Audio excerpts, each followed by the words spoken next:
Come on in, folks. Come on all the way over here. There's room around this fire. Got some story to tell you tonight. More of this Thomas Robinette, the Bigfoot Hunter by Joe Flippo. Tonight we're going to talk chapter 2. It's just starting to get good.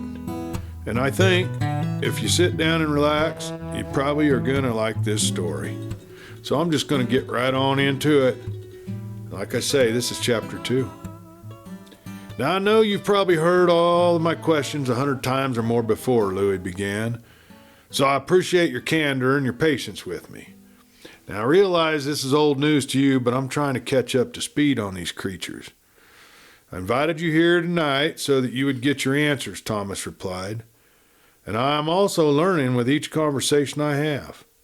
Everybody always has something to share that I may not have known before or even thought of. So fire away with your questions. Okay then, began Louis. First off, what do you think Bigfoot really is? And why do you think every country in the world has them? Well, smiled Thomas. Let's just jump into this knee deep. What I'm going to tell you ain't anything like you can't find for yourself online if you know how to look for it. I suggest you don't take my word for any of this without looking it up for yourself. Everything that I tell you is just my humble opinion based on my own experience and studies. I can give you the information that I looked at. That's the easy part. It's when you start thinking about what you read and you check the sources and realize that you've been looking at real facts. That's when your mind starts forming its own rabbit holes to slide down. I caution everyone to have someone that they trust to watch out for them in case they slide too far and they need help getting out of there. These are my honest conclusions based not on hearsay, but my own investigations.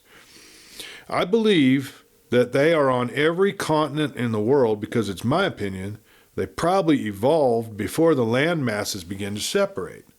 So in my opinion, the reasons that they seem human but have animal characteristics is because they are a further evolved subspecies of the Australopithecine.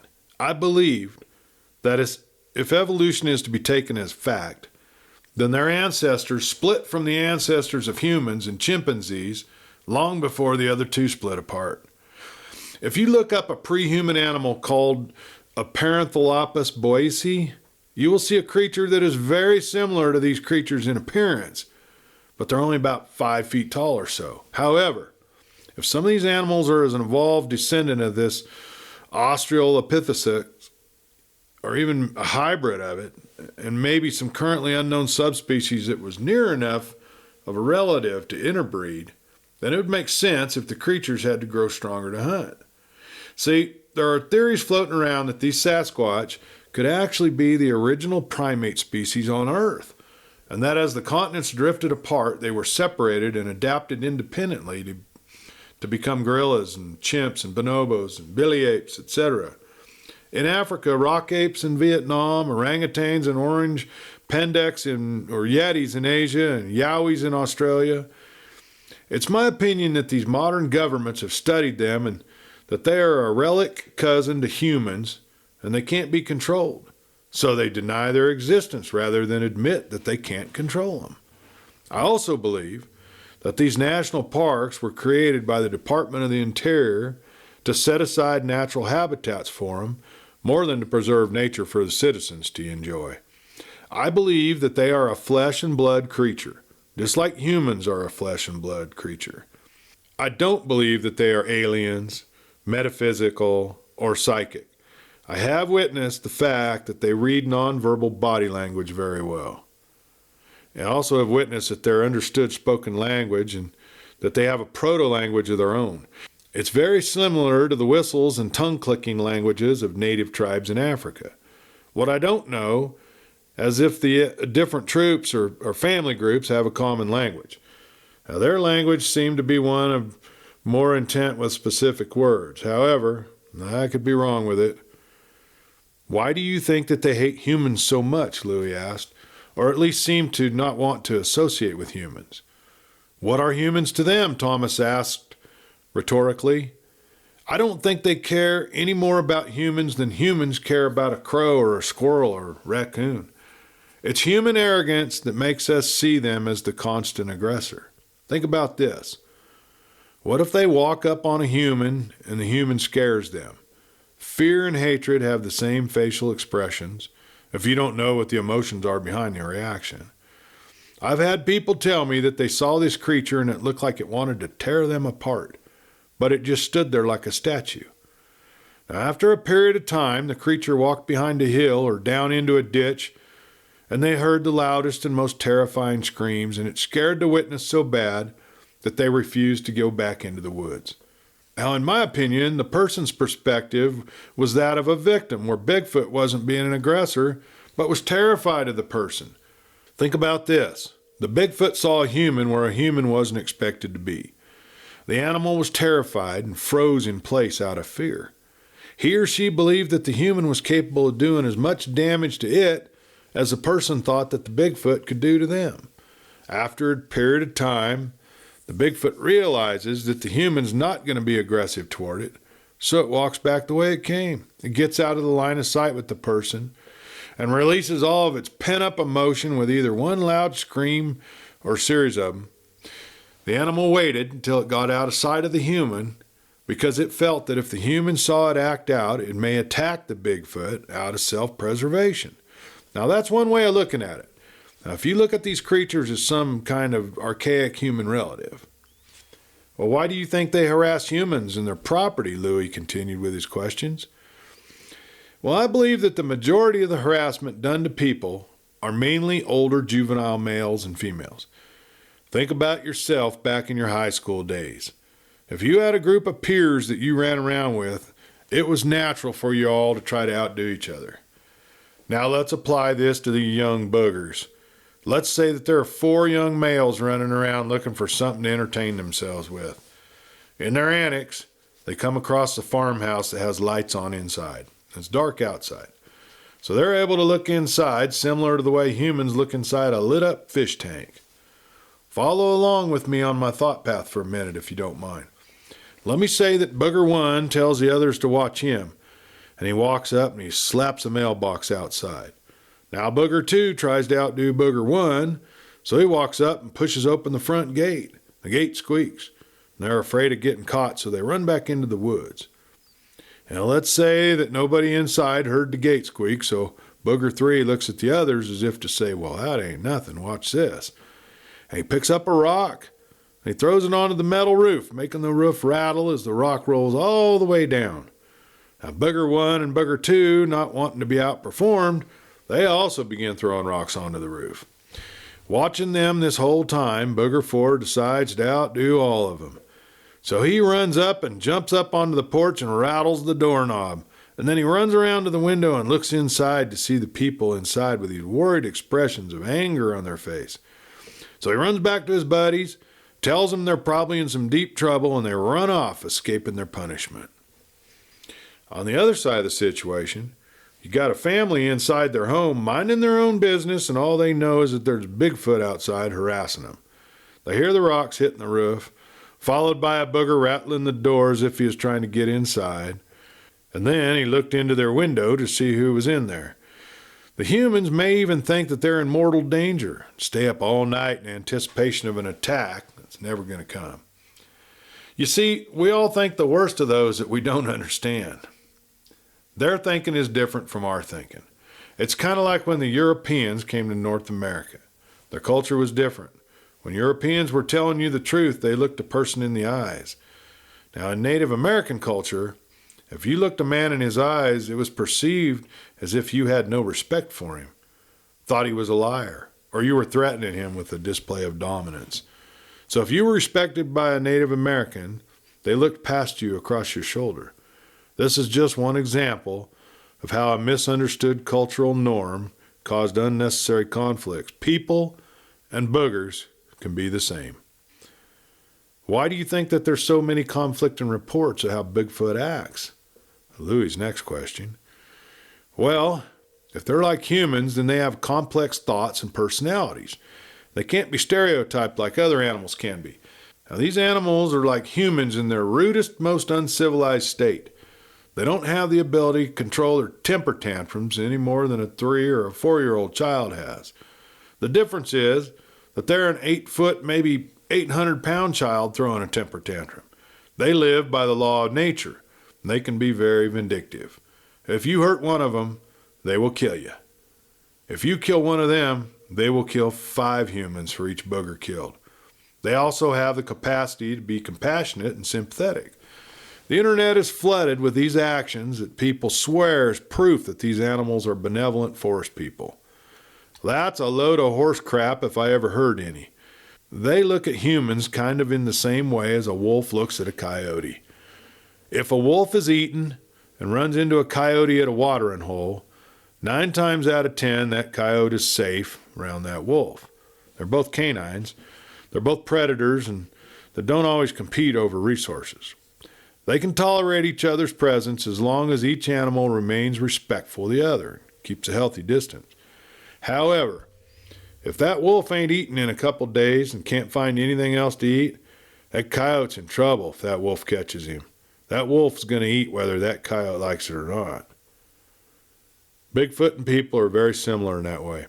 Most of the time, a human's okay around a Bigfoot in the woods. The chances are more likely that if a Bigfoot lets you see them or her, it's because you've been observed so many times by then that they know you're not a threat. If you hunt in an area where there are Bigfoots living, they will know your pattern of operation as well as you do. For the most part, they'll stay out of your way and watch you kill your prey. Then while you're waiting the recommended 30 minutes for the animal to die before you approach it, your Bigfoot voyeur has tracked down and stolen your kill. I've heard many accounts where Sasquatches learned that a gunshot can be a dinner bell. The same way as bears have been known to check out the area after a shot's been fired in the woods. You spoke a little bit about looking for signs to find these animals in the woods, Louis stated. Then he asked, "Can you tell me a little more about that?" Yeah, when I first started researching the topic, I noticed that there's some common elements in all the stories. Almost every account talked about bowed saplings that had their top pinned down. They spoke of limbs broken off and made into X-shaped designs, blocking trails, or trees pushed over across trails. It wasn't until later that I learned about the teepee-type tree structures. When I had hunting leases, I could walk the land and look for these signs. If I saw them, I assumed that I was being watched as soon as I opened the door of my vehicle. I also noticed where land was cleared off to see if bowed saplings showed up in the tree line. I would say 80% of the time they did occur. I actually asked one of the so-called experts one time if he ever researched around clear-cut properties and looked for boundary lines made by bowing over saplings. This guy told me that all I was seeing were the trees that didn't get enough sunlight, so they bowed over. Now, I knew right then that he didn't know what he was talking about. Sure, there were naturally bowed trees in the forest, and they don't bow over or pin themselves to the ground with another heavy object. They also don't leave any large humanoid footprints around themselves. The person went on to tell me that I didn't know what I was doing and that my ignorance was hurting the Bigfoot community's serious researchers. He's the reason to this day that I don't share anything that I've learned with anyone that I have not met. I won't either. Have you seen many of these animals? Louis asked. And if so, how many have you actually seen? Well, the first question's an easy answer. Yes, I have seen these creatures in 5 different states with my own eyes. How many have I seen? I really don't know. I know I could safely say around 140 individuals and not be exaggerating. It may be more than that, but some of the individuals I have only seen once, and others I might have seen 20 times. That makes it hard to answer the last one. Did you ever have any living on your property? Louis asked Thomas. Yeah, I still do, Thomas said. Why do you think I sit out here by this fire so often? Well, I thought it was because you had friends over and talked about Sasquatch, Louis answered. I didn't realize it was so you could see one. Louis, answered Thomas, when we moved into this mobile home, no one had lived in it for years. The last owners moved out and left everything sitting. It took me 3 days to move out their property before Sarah could even begin to clean this place so we could move our things in. The former owners were convinced that they had ghosts in their home because the property was haunted. They heard banging on the floors one night, and that was the last straw. They grabbed their kid and ran out to their car and left, never to come back. Because of the fear in their hearts, that couple, they sold me this place for just a fraction of the price and gladly accepted it. This place was one of the first successful missions to put up boundaries and enforce them concerning Sasquatch. The first night I was moving in here, I was yelled at by a juvenile booger not 30 feet from my front porch. I let him get his screaming over with, and I told him that this was my house now. And if he didn't shut that mess up, I was going to have a talk with his father about how he was making a ruckus, disturbing the neighborhood. Can you believe he ran off and never screamed at anyone here again? Wow, Louis said. That must have taken some guts to pull off. Knowledge is power, Louis said. These creatures understood boundaries and they obey them. They're very intelligent. I tell them what is mine and what is theirs, and they stick with it. For example, if you'll notice, I have my yard cut nice and short with pathways cut through my field to go different areas. When I did this, I noticed two large creatures watching me. I pointed at the short grass, I touched my chest, and I said, mine. Then I pointed at the high grass, and I said, yours, and pointed at them. Now later that week, I planted a garden down at the back of my property by the tree line. I pointed at that garden and yelled, yours. Then I went up behind the house and planted my own garden and yelled, mine. Now in the past 7 years, I have never had anything stolen from my space. I don't take their stuff either. By the way, that knocking on the floor that scared the original owners away was a juvenile Sasquatch telling them to be quiet while he slept. He'd made himself a nest up under the trailer one night while the trailer was being moved into by the couple.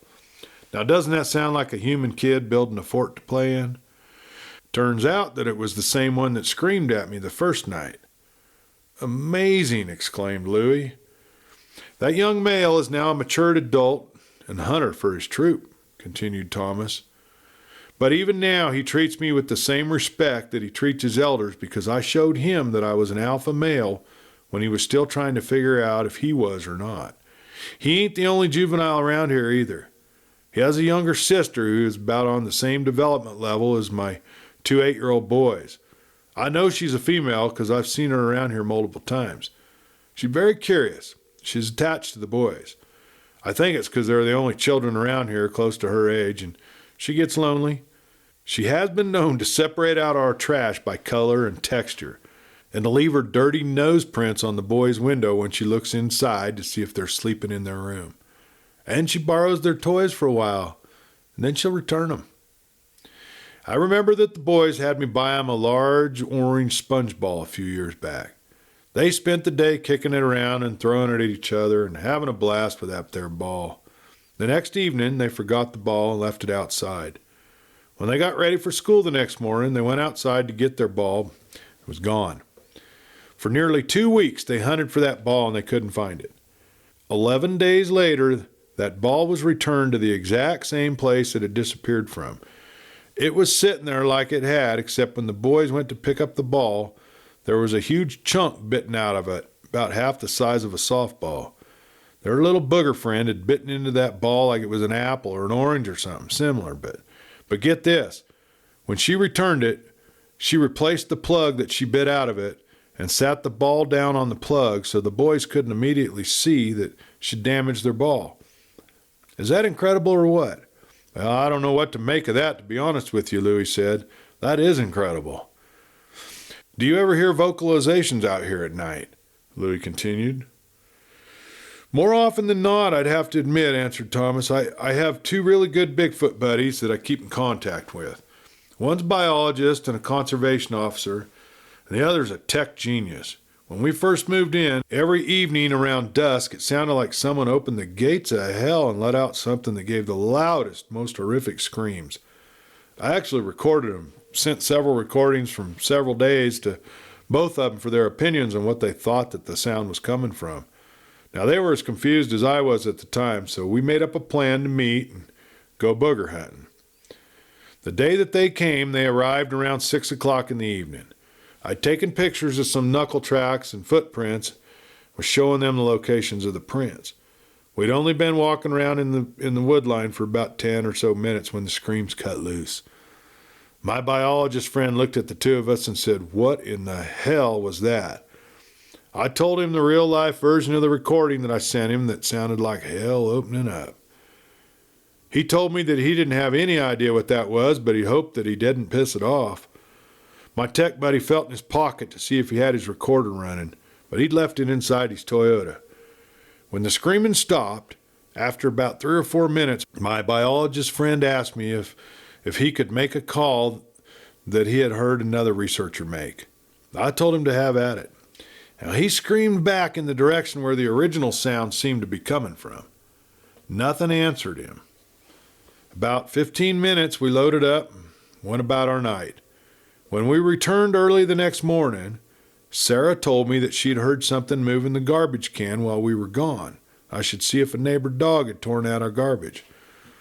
I was tired, so I told her I'd check after sunup. The next morning when I got up, I ate breakfast and I went out to check the garbage.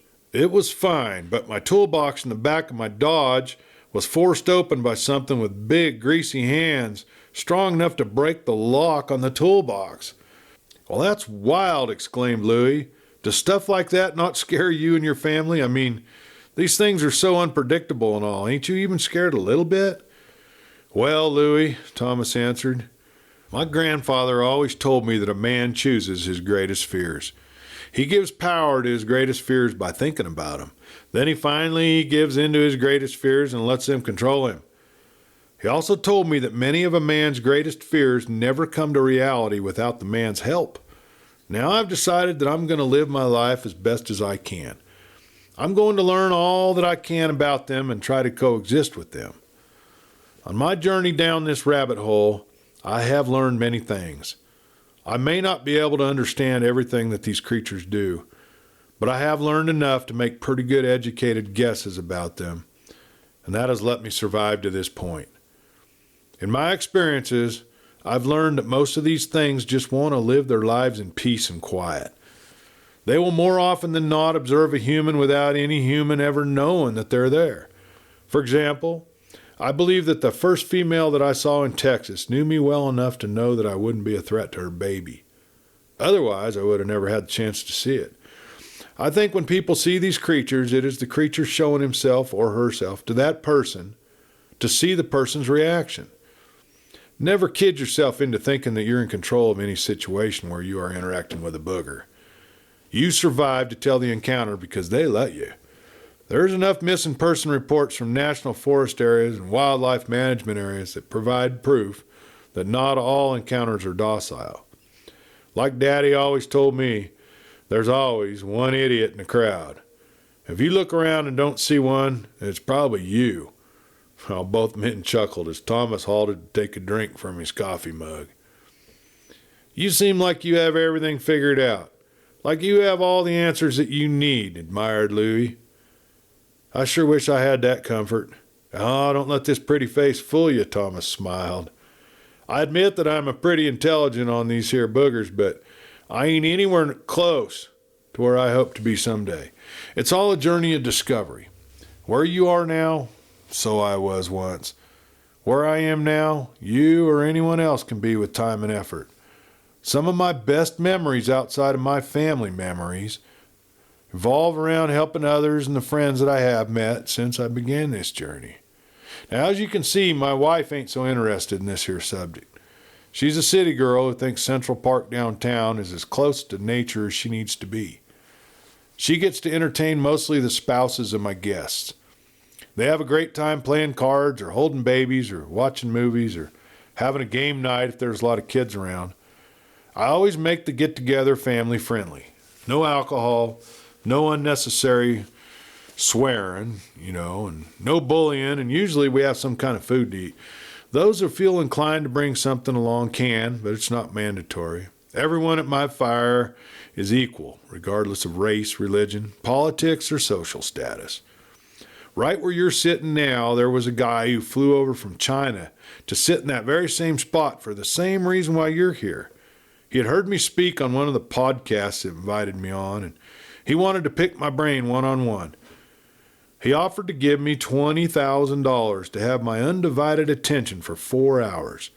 I refused the money, of course, because I ain't an expert, and I don't charge people to listen to their encounters and help them figure out their peace of mind. I told him that it was a great honor just for him to think well enough of me to travel so far, such short notice. I told him I'd much rather be his friend than his employee, because friends were equals while employees were obligated. Now, he ended up staying a week. He went into the woods with me under my instructions and followed my advice without asking questions till we returned here. He got to experience a Mississippi booger, learn answers to his questions, and find peace in his heart. I know he would have gladly given me his money for that, but I've never seen anyone to profit off another person's agony. However, he told me to expect a surprise within a couple of weeks after he returned home. Now, 10 days after he left, the local dealership called me up, told me that my vehicle was ready. They stated that they understood the time restraints and believed that my vehicle would be satisfactory. When I asked them if they had the right person, they read off my name, my address, and my phone number. I got down to the Dodge dealership, and I had a brand new Dodge D2500 4x4 crew cab pickup waiting on me. It already had the tag registered in my name and an insurance policy for the next year. The truck also had a camper shell and a hideaway fifth wheel towing package. The salesman, whom I was to contact at the dealership, met me there with the keys, and he offered to have someone drive my other truck home for me so I could drive that one, and instructed me to open my glove box after I got home. When I got home, I opened my glove box to find my ownership paperwork and a beautifully designed Asian greeting card written in gold-colored ink on a black background. The card was from that person who was sitting right there. He told me that he knew I would never accept his money or a gift in person, but since I gave him peace of mind and a week of my undivided attention, his conscience wouldn't leave him alone till he repaid my gift to him with one of equal value. He mentioned that he had noticed my vehicle was a couple of years older than his, so he wanted to give me a newer one, if I had no objections to that. The taxes, the title, and the license were all paid, so I accepted it. I texted him a thank you, and he promptly answered. I tell you this to tell you that I also have individuals who come over who are very close to destitute. On top of being nervous about meeting new people who may think that they're weird, they worry about being looked down upon because of their financial status. Now, they are treated equally here. I believe it's necessary to reach anyone where they are in order to help them. I've always loved to entertain. It's my honor and pleasure to have others come and spend their precious time with my family. Nobody leaves my home hungry unless it's by their own personal choice. Wow, my friend, you've given me a lot to think on and mentally digest, Louis said as he stood up to leave. I think I need to go home and think over my thoughts about these creatures. I was under the impressions that they were all savage, blood-hungry demons or something, but you've really provoked my thinking in a whole new direction. Good night, and I hope that I can be invited over again sometime. I'll definitely put you on my call list, Thomas said. Good night, Louis. Feel free to bring the family with you next time. Thomas Robinette watched Louis Crandall walk to his truck, get in, drive away. As the headlights passed along the sides of the road, Thomas wondered if Louis had noticed the 3 sets of eye shines that passed through the woods, escaping the high beams of the truck. Anyone not paying attention may have dismissed those 3 sets of eyes as deer or some other ungulate, but Thomas knew that they were boogers walking on all 4. He also knew who the individuals were. All 3 were older juveniles that watched the fire on every chance that they got.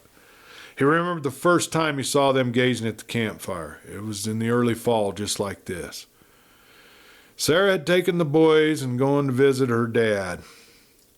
Her car had some wiring issues, so she wanted her father, a retired electrician from the Oklahoma hydropower industry, to check it out for her. He couldn't stand being retired and so far away from his only grandchildren, so he moved to Corinth, Mississippi, to be closer to his daughter after his wife died of cancer. Now those visits were a chance for her father, his name was Owen, to see the boys and feel useful. She also stayed the night with the children so that she could clean his house properly and cook for him. Thomas had always had a good relationship with his father-in-law, so he let the kids and Sarah visit him whenever they wanted to. It also gave Thomas a quiet spell so he could think and work around the house in peace. During the first campfire, Thomas had brought an old recliner to sit in around the fire. He hadn't lived there more than about 3 months, and he decided that he wanted to have a campfire since the opportunity hadn't really arisen yet. He spent the afternoon collecting pieces of wood scraps and splitting pine logs for his fire. He then stacked it in a pyramid shape with several large pieces of rich pine in the middle. He'd always loved the turpentine smell of rich pine. After setting up the fire, he went to his storage shed and brought out his old lazy boy recliner and put it by the fire. He lit the fire and sat back to enjoy it. At some point during the early hours of the night, he had fallen asleep from fatigue and the melodious sounds of crickets, frogs, and a menagerie of other sounds at night. The warmth of the fire perfectly meshed with the coolness of the night, and naturally his eyelids became heavy. Suddenly, he was awakened by silence. Everything had gone quiet as if he'd entered a vacuum. He leaned forward and threw a quartet of split pine into the fire that had died down to small flames. When the wood caught fire, the initial blaze illuminated 3 juvenile boogers that were watching him. He immediately jumped up and slung the back of his recliner into the fire. When the sponge caught fire and blazed high into the sky, the 3 boogers screamed in terror and fled in different directions. It wasn't until later that he even realized that they were juvies. But right there he made the decision that he'd never get that comfortable around his fire again. The next day, he moved his campfire another 150 feet from his house. He put up a booger light out by his storage shed and chicken pen. He adjusted the direction of the light so that the circle of light reached as far out into the yard as possible. After doing that, he went back to the tree line and cut down a pine tree about 60 foot high, over 20 inches at the base. He fashioned block seats and a couple of benches out of it, sanded the sitting areas down, but he didn't pad the seats. From that time until the present, he had yet to fall asleep outside again. That was the first time that he'd noticed the juvenile Sasquatch in the back of his property. Many times after that, they would become a normality on the property. Often he could count on 3 sets of eye shines staring back at him while he sat alone around his fire. As they were mesmerized and afraid of the fire, he took the opportunity to observe them. They seemed content to watch him as well. Fear was never an issue as the young boogers sat at the edge of the defined border and watched the fire from the high grass. A couple of times they were all watching the fire from different vantage points, when Thomas threw in a fresh log and had sparks ripple up the rising heat into the sky.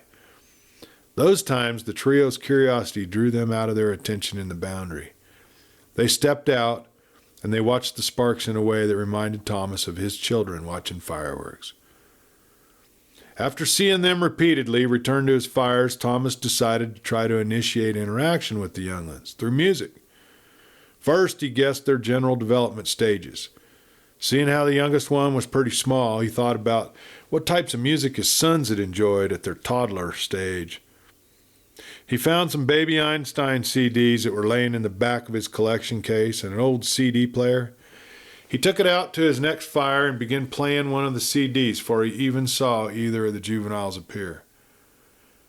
After about the beginning of the 3rd song, he began hearing humming very softly coming from the woodline.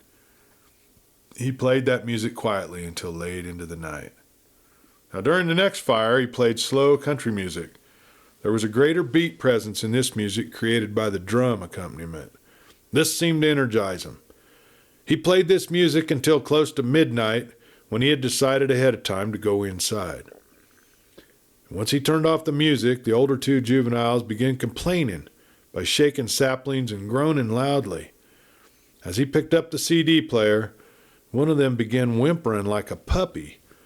For whatever reason, the sound touched Thomas. So he told them if they leave the radio alone, he would leave it out all night to play for them. But if he came outside in the morning and the radio was messed with even a little bit, then their radio listening was over. The next morning, he got up to see that there'd been a heavy dewfall in the night. Going out to check on his radio, he found it where he left it. However, over it, but in no way touching the CD player, someone had placed a large wash tub so that the dew wouldn't damage the music player. Well, now that's some pretty good experiences there with the Sasquatch. That's some one-on-one. Can't wait to hear about some more of this stuff and his experiences with Bigfoot. And I guess we can start telling them next week. Yeah, we'll go to chapter 3. So until then, this is Clay Steele, everybody. Good night.